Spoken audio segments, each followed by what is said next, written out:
Hi friends, welcome back to our YouTube channel. Today we have to discuss about pipelining in computer architecture course, computer organization course, computer organization and architecture course. First of all, what is pipelining? Pipelining is a technique of decomposing a sequential process into sub-operations with each sub-process being executed in a special dedicated segment. That segments can perform their computation. All the segments are executed in a concurrent fashion. Finally, we are getting the result. Suppose P can be taken as a sequential process. That sequential process can be divided into 4 sub-operations. P1, P2, P3, P4 are the sub-operations that can be obtained by decomposing a sequential process P. Each and every sub-process can be assigned to a special dedicated segment. So P1 sub-operation can be allocated to segment S1. P2 sub-operation can be allocated to segment S2.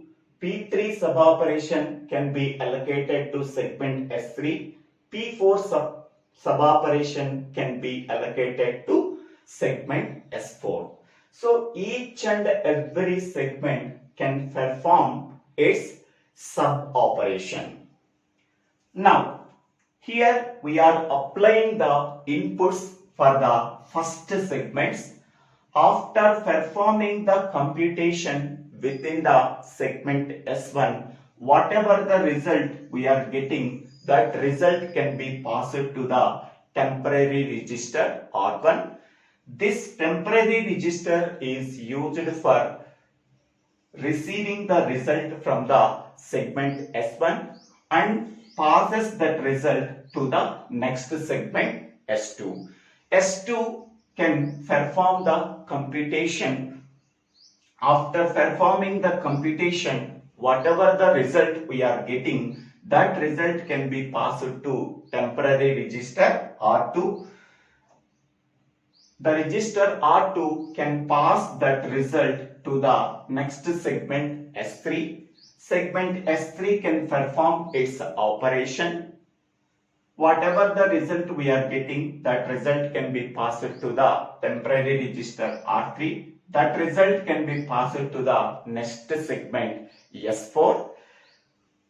S4 can perform their own sub-operation. Whatever the result we are getting, that result can be passed to the temporary register R4. Finally, we are getting the output. Here, whatever the operation that can be allocated for a particular segment, once that operation is successfully executed, whatever the result we are getting, that result can be passed as input of the next segment through the temporary register in between them. Okay. Final result can be obtained by passing the data through all the segments within the pipeline. Okay, whatever the input data we are applying for the first segment, that input data can be processed through all the segments within the pipeline. After that, finally, we are getting the output. Now, how many number of segments are there? 4 segments are there. Okay. This figure 1 shows the 4 segment pipeline. The 4 segment pipeline consists of 4 segments S1, S2, S3, S4. So simply we can say that a 4-segment pipeline can be visualized as a collection of 4 segments. Each segment can perform its partial suboperation. Whatever the computation that can be performed in one segment, that can be applied as input of the next segment. Whatever the suboperation that can be computed, once its computation is completed, whatever the result we are getting, that result can be passed as input of the next segment. Whatever the computation that is completed in S3 segment, that result can be passed as input of the next segment. Okay. Here each segment can consist of an input register followed by a combinational circuit. So this is one segment. This is input register followed by a combinational circuit. So one segment consists of an input register followed by a combinational circuit. Input register is used for storing the intermediate results, and combinational circuit is used for performing the suboperation. Now, in the 4-segment pipeline, first input can be applied to first segment S1. Here the computation can be performed in segment S1. After completed its suboperation, whatever the result we are getting, that result can be passed to the temporary register R1. R1 can take the result of segment S1 that can be applied as input of the next segment S2. Here S2 segment can perform their computation. Once it is completed, whatever the result we are getting, that result can be passed to the temporary register R2. R2 can receive the input of the segment S2 that can be passed to the next segment, that is S3. S3 can perform its suboperation. After completed this computation, whatever the result we are getting, that result can be passed to temporary register R3. R3 receiving the output of segment S3 that can be passed as input of the next segment, that is S4. Segment S4 can perform their suboperation. Once its computation is completed, whatever the result we are getting, that result can be passed to the temporary register R4. R4 receiving the output of the computation in segment S4 that can be sent as the output. So inputs we are applying to segment S1, that input can be passed to the 4 segments within the pipeline. After that we are getting the final result. Here R1, R2, R3, R4 are called as the temporary registers. They are used for storing the intermediate results. R1, R2, R3, R4 are also called as input registers. They are used for holding the data and storing the temporary results. That results can be passed to the next segment. So R1, R2, R3, R4 registers can perform their operation once we are applying the clock pulse. So the clock pulse can be connected to the R1, R2, R3, R4. Once the clock pulse is applied, so each and every segment can perform their operation. And R1, R2, R3, R4 registers can perform their operation. Next one, the behavior of a 4-segment pipeline can be illustrated with a space-time diagram. The space-time diagram shows the functionality of each and every segment in terms of time. The space-time diagram for 4-segment pipeline is shown in this figure 2.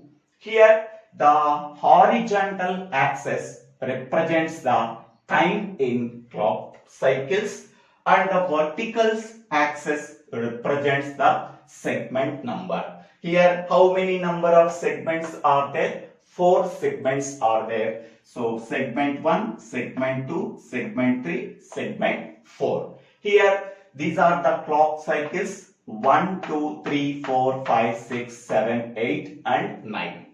How many number of tasks are executed through 4-segment pipeline? There are 6 tasks are there, T1 to T6. So there are 6 tasks that can be executed through 4-segment pipeline.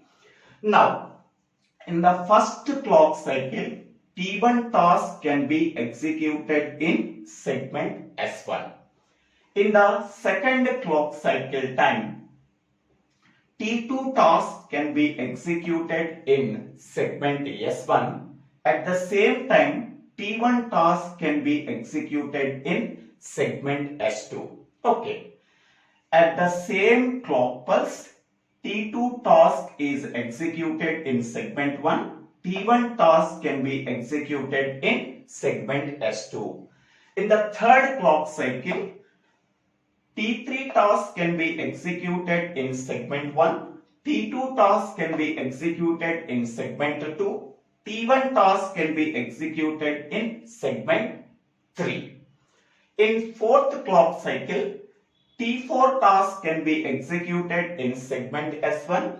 T3 task can be executed in segment S2.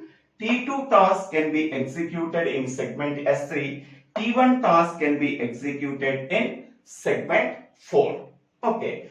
We are taking fourth clock cycle. Okay. All segments are busy with their execution of the particular task. Okay. T1 task can be executed in segment 4. T2 task can be executed in segment 3. T3 task can be executed in segment 2 and T4 task can be executed in segment S1. All segments can perform their execution of a particular task. In all segments are in progress in a particular clock cycle time 4. Okay. After 4 clock pulses, T1 task is successfully completed their operation. Okay, T1 task is successfully completed. Next, after every clock pulse, one task is completed their execution. So in fifth clock cycle, T2 task is completed. In sixth clock cycle, T3 task is completed. In seventh clock cycle, T4 task is completed. In eighth clock cycle, T5 task is completed. In ninth clock cycle, T6 task is completed. After 9 clock cycles, so 6 tasks are completed their execution. After 4 clock pulses, T1 task is completed. After 5 clock pulses, T2 task is completed. After 6 clock pulses, T3 task is completed. After 7th clock pulses, T4 task is completed. After 8 clock pulses, T5 task is completed. After 9 clock pulses, T6 task is completed. So 9 clock cycles are required to complete the execution of 6 tasks through the 4 segment pipeline. Okay, we are taking 4 segments in the pipeline. 6 tasks are there, T1 to T6. To perform the execution of 6 tasks through 4 segment pipeline, we require 9 clock cycles time. So therefore 9 clock cycles time is required for successfully completed the execution of T1 to T6 task through 4 segment pipeline. Okay. Now consider one example. Suppose there are n number of tasks are there. To complete n number of tasks, we require TP clock cycle time by using K segment pipeline. Consider n number of tasks. To complete n number of tasks, what is the clock cycle time required? TP by using K segment pipeline. Now, the first task. How much time required to complete the first task? Okay, that is K into TP. K into TP. So this is the first task. This is a task 1 that can be completed in TP clock cycles by using K segment pipeline. Okay. Among the n number of tasks, one task is completed in this time, K into TP time. The remaining n tasks can be completed, remaining n minus 1 tasks completed in which time? That is n minus 1 into TP. So first task is completed K into TP time. The remaining n minus 1 tasks are completed in n minus 1 into TP. Okay. To complete n tasks by using K segment pipeline, the time required is equal to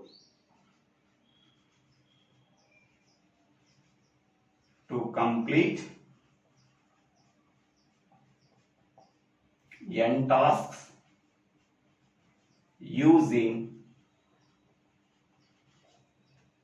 K segment is equal to K plus n minus 1. K plus n minus 1 clock cycles. So to complete n number of tasks using K segment pipeline, how much time is required? That is K plus n minus 1 clock cycles. Now this formula can be applied to this example. Here K is nothing but segment numbers. So here in this example, K value is equal to 4. How many number of segments are there? 4 segments are there. N is nothing but number of tasks. How many number of tasks are there? 6 tasks are there. Okay. Total how many number of clock cycles is required? Clock cycles is equal to, so K plus n minus 1, that is 4 plus 6 minus 1, that is 9 clock cycles. So 9 clock cycles are required to complete the execution of 6 tasks using 4 segment pipeline. Okay, so this formula is used for how many number of clock cycles are required to complete n tasks using K segment pipeline. Okay, so this is the example for pipelining. Okay, now we are taking the non-pipelining. So in the case of non-pipelining,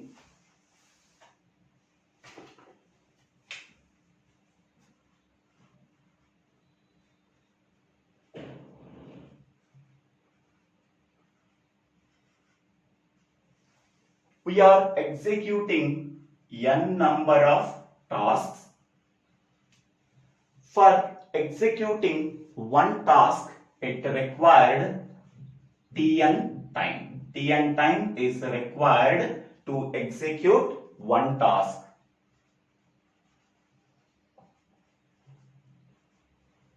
To execute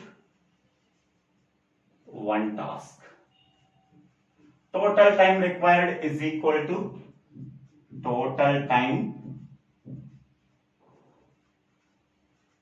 required for executing n tasks is equal to n into Tn. So n is nothing but number of tasks. Tn is time required to execute one task. So total time required to execute n tasks is equal to n into Tn. Okay, this is for only non-pipelining. Next, in pipelining,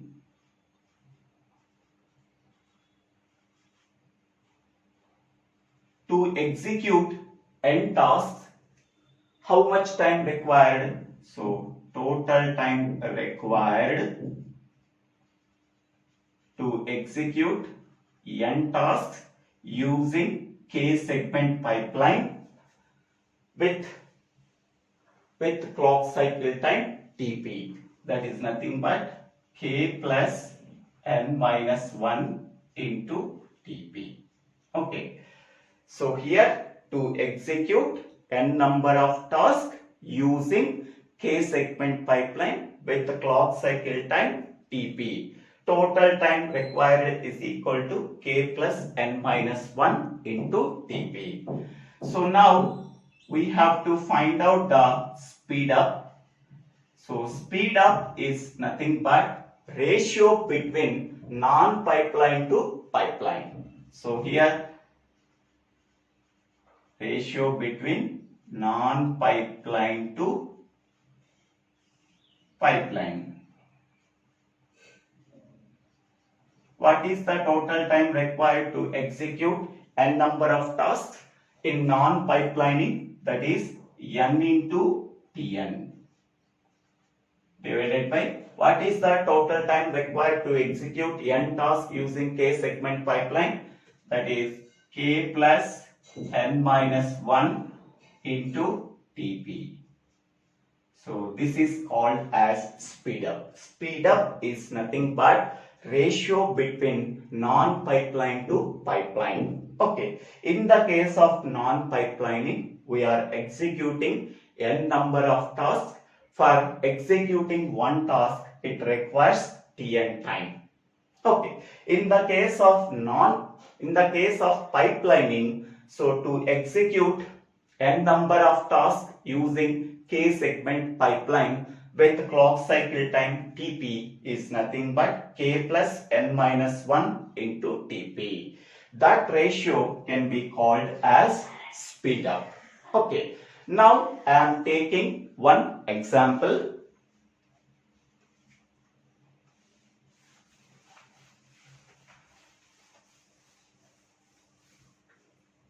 That example is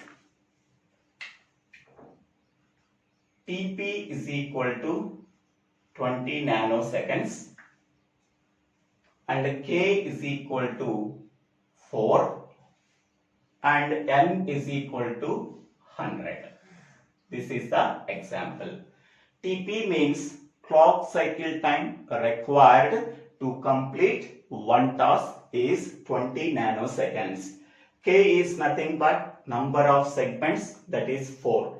N is nothing but number of tasks. Okay, so here we have to find out the speed up for using the above data. Speed up is equal to non-pipeline by pipeline. Non-pipeline by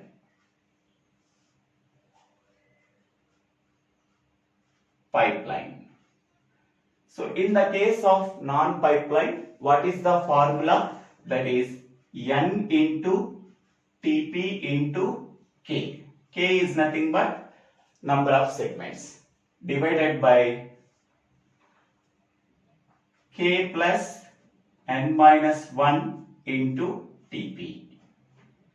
So N is nothing but 100, Tp is nothing but 20 and k is nothing but 4 divided by k value 4, n value is 100 minus 1 into TP value is 20. So that is equal to 100 into 20, that is 2000, 2000 into 4, that is 8000 divided by 100 minus 1, 99, 99 into 4, 396, 396 into 2.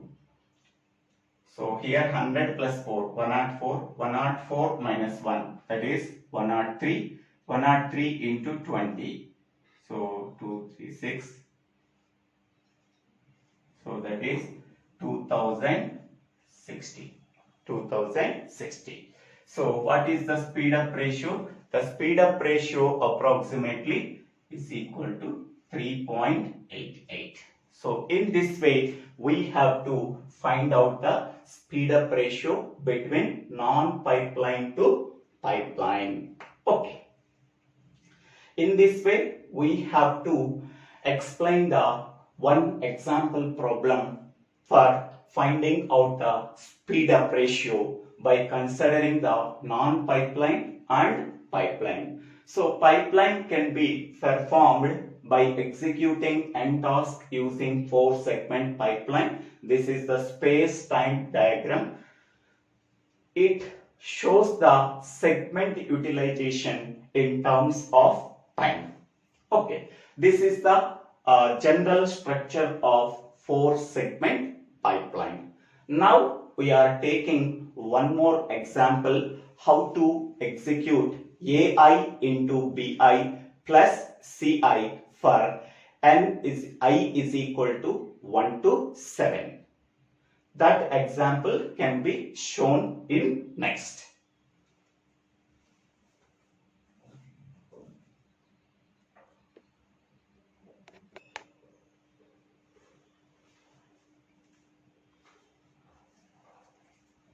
Now this is another example. In that example we have to perform the combined multiply add operation, that is AI into BI plus CI for I is equal to 1 to 7. Here how many number of operations are there? Here first we have to perform the multiplication operation. After that we have to perform the addition operation. Because of that reason this is a combined multiply and add operation by taking the stream of numbers for I is equal to 1 to 7. This problem can be divided into sub-problems. Okay, so this is one sequential process. This sequential process can be divided into sub-operation. In the first sub-operation, AI value can be transferred to R1 register and BI value can be transferred to R2 register. In the first sub-operation, AI value can be transferred to R1 register, BI value can be transferred to R2 register.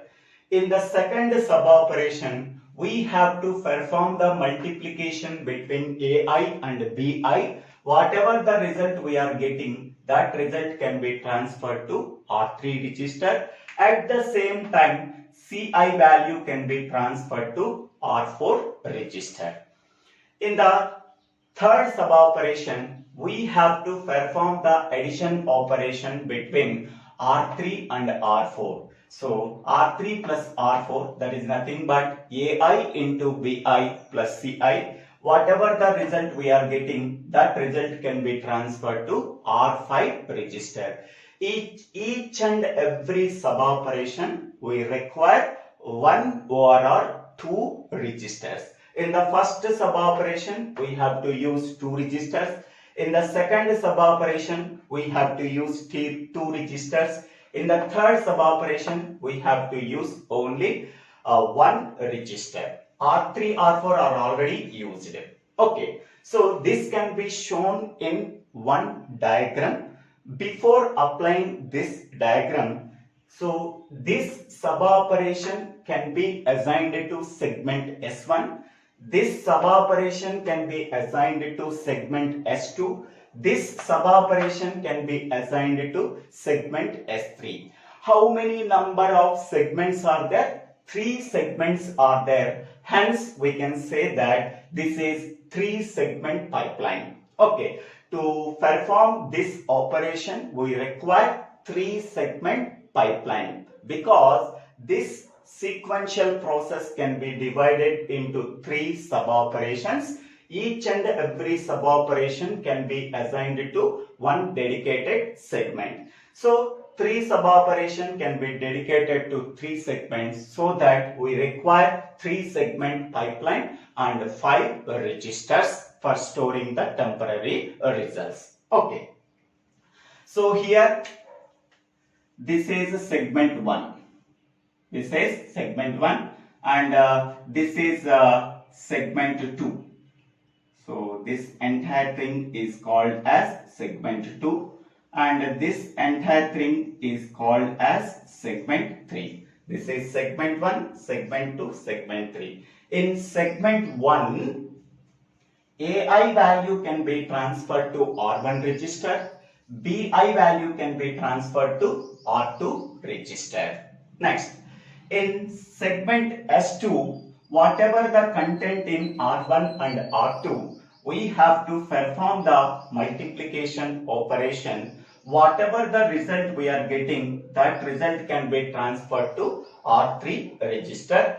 At the same time, CI value can be transferred to R4 register. This can be performed in segment S2.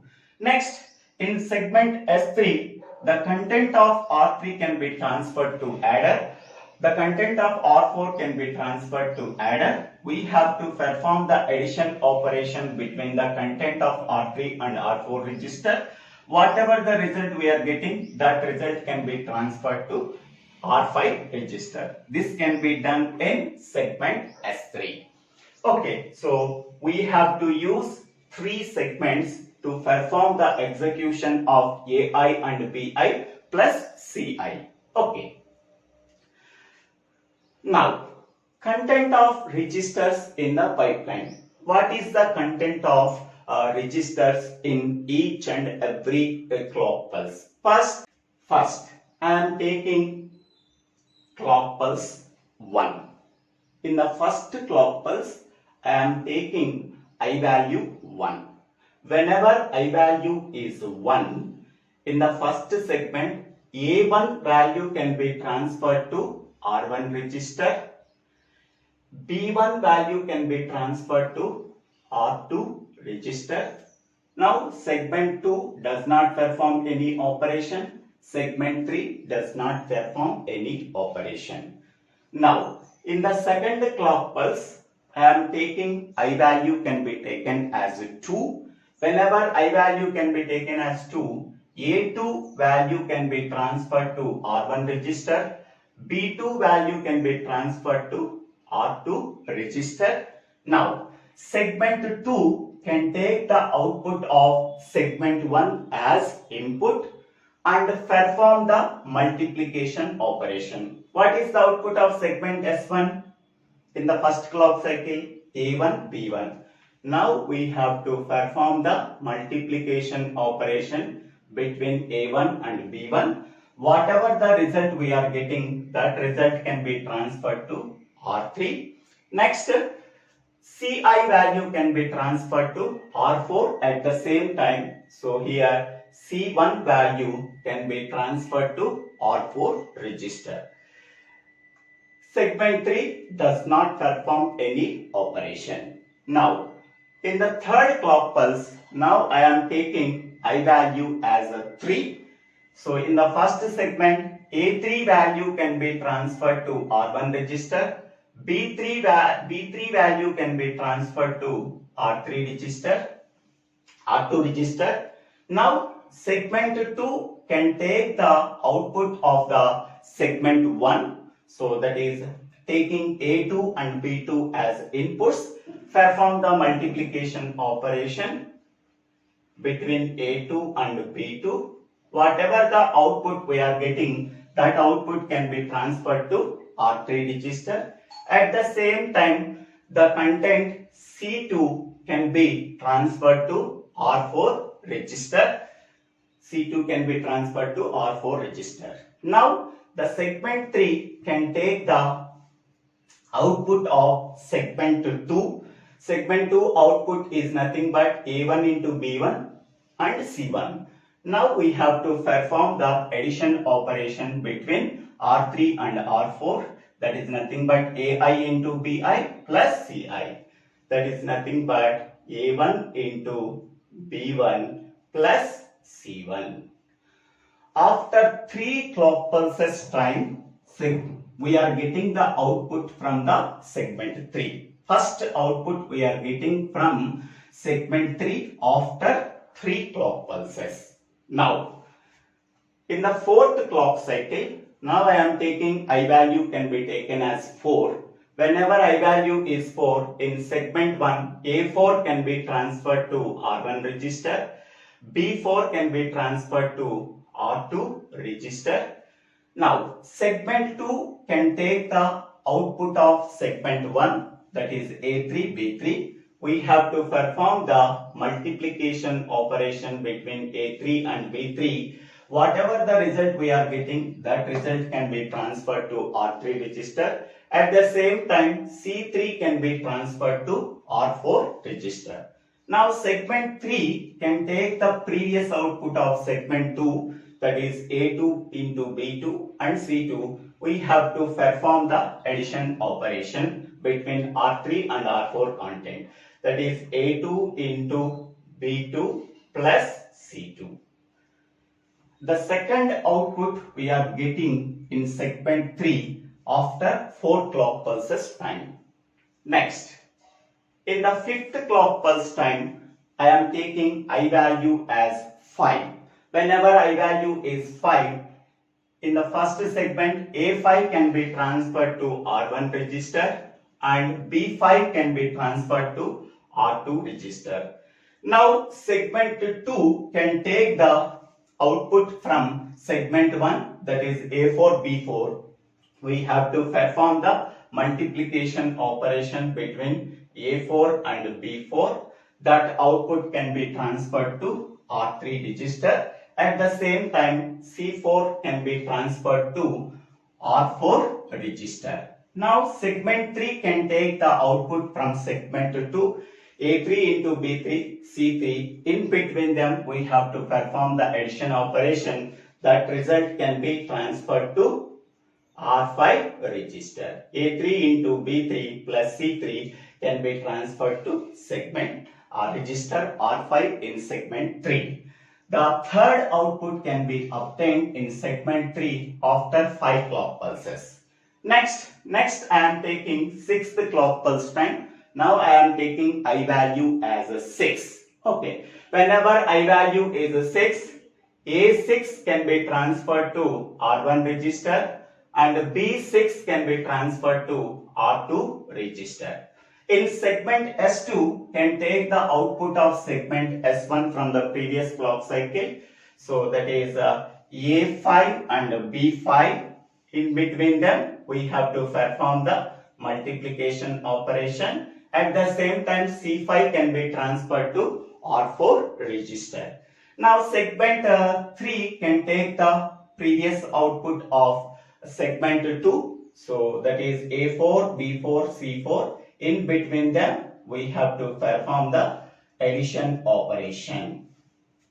That result can be transferred to R5 register. So, after 6 clock pulses, we are getting the 4th output in segment S3. Next, in the 7th clock pulse, so I am taking I value as a 7. Whenever I value is a 7 in segment 1, A7 can be transferred to R1, B7 can be transferred to R2.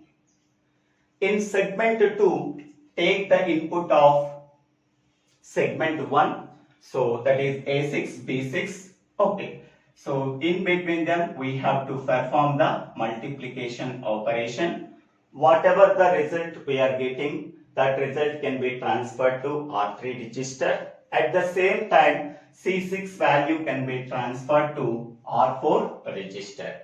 Segment 3 can take the output from segment 2. So segment 2 output is A5, B5, C5.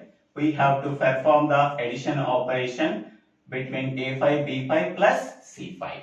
So that result can be transferred to R5 register in segment 3. Now, in 8th clock pulses, I is equal to 8, it is not there. Only I is equal to 7 I am taking. So we are not providing any input for segment 1. Okay. Next, segment 2 can take the output of segment 1 as A7, B7. In between them, we have to perform the multiplication operation A7 into B7. At the same time, C7 can be transferred to R4 register. Now segment 3 can take the output from segment 2. What is the output? A6 into B6 and C6. In between them, we have to perform the addition operation. So A6 into B6 plus C6. Whatever the result we are getting, that result can be transferred to R5 in segment 3. Next, in the 9th clock cycle, we are not providing any input for segment S1. Here A7, B7 into C7 already taking when I is equal to 7. There is no input for S2. Next, S3, segment S3 can take the output from the segment 2, that is A7 into B7, C7. We have to perform the addition operation between A7 into B7 and C7. So we are getting A7 into B7 plus C7. So after 9 clock pulses, we are getting the final output A7 into B7 plus C7. Okay. From the 3rd clock pulse, we are getting the outputs. Final output is A7 into B7 plus C7. Previous output A6 into B6 plus C6. Previous output A5 into B5 plus C5. So these are the outputs we are getting from the 3rd clock pulse onwards. At the 9th clock pulse, we are getting the final output A7 into B7 plus C7. When I is equal to 7, when we are getting the final output A7 into B7 plus C7. Okay. So this is the example for pipelining. So in this way, we have to understanding the pipelining concept by using this example. I hope all of you understanding this video. If you really understanding this video, please click on the like button and share this video to your friends and classmates. If you have any doubts, please put your doubts in the comment section. I will try to clarify your doubts. If you like this video, please subscribe my YouTube channel. So, Divvela Srinivasa Rao. After subscribing my YouTube channel, click on the bell icon to get the future updates in my YouTube channel. For better understanding of this computer architecture or computer organization course, go to this channel, go to the playlist called Computer Organization or Architecture. Thank you one and all for watching this video.